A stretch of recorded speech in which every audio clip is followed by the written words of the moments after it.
Who's actually going to get the most out of a 12K cinema camera? Who should walk away? And does the price make sense for someone who just wants solid footage without a PhD in post-production? That's the decision you'll be wrestling with before you drop a six-figure sum on a rig that looks like it belongs on a Hollywood set. Link is in the description if you want to check the product details on Amazon. The first thing I thought about when I first saw the URSA Mini Pro 12K was the sheer size of its sensor: 12,288 by 6,480 pixels on a Super 35 footprint. On paper, that translates to insane detail and the ability to reframe shots in post without losing quality. For a feature film crew or a VFX house, that can be a game changer. You can shoot a wide-angle exterior in 12K, then pull a tight close-up in the edit suite, and the image still looks razor-sharp. In practice, though, the extra resolution also means you need a robust workflow. You'll be moving terabytes of Blackmagic RAW files, which can swamp a single workstation unless you've already invested in fast storage and a GPU that can handle real-time decoding. If you're a solo creator who edits on a laptop, the file sizes alone might make the camera feel like a burden rather than a blessing. Low light performance is another area that separates the URSA Mini Pro 12K from a lot of entry-level cinema cameras. The sensor offers 14 stops of dynamic range and a native ISO of 800, so you can stay relatively clean in dim environments without having to crank the gain. I imagined a nighttime street documentary where you're chasing flickering neon signs. With the 800 ISO base, the camera holds detail in the shadows and still captures the bright highlights without blowing out.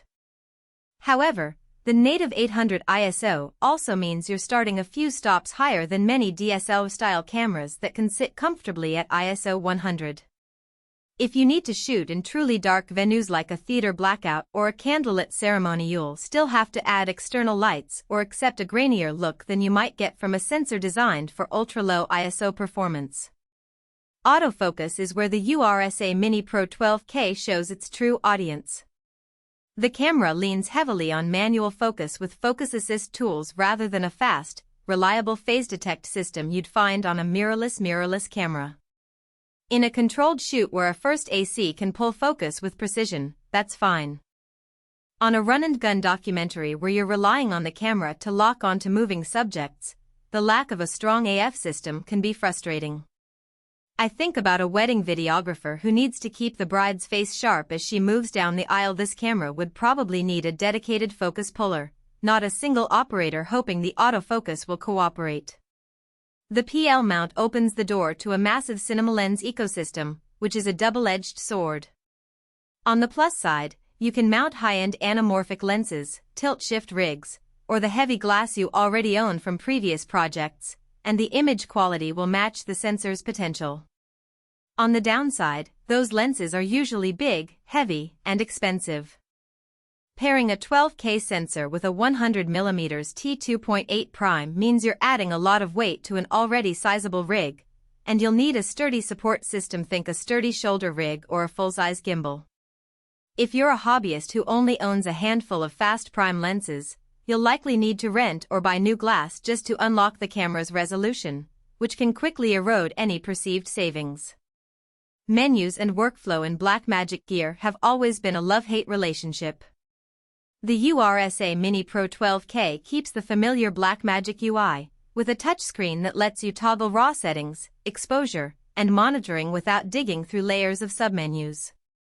The learning curve isn't brutal, but the sheer number of options, 12K resolution, RAW codec choices, color science toggles can be overwhelming the first time you sit down. I spent a good half day just configuring the camera for a short test shoot, making sure the Blackmagic RAW settings aligned with the DaVinci Resolve version I was using. If you're already comfortable in the Blackmagic ecosystem, that time feels like an investment. If you're new, you might find yourself staring at the screen while the talent waits. Battery confidence is often overlooked in the hype around resolution, but it matters when you're out shooting for an entire day. The URSA Mini Pro 12K ships with a dedicated power supply rather than relying on standard mount batteries. That means you're tethered to a larger, heavier brick, which isn't a problem on a rig that's already bulky, but it does limit the freedom of handheld or run-and-gun shooting.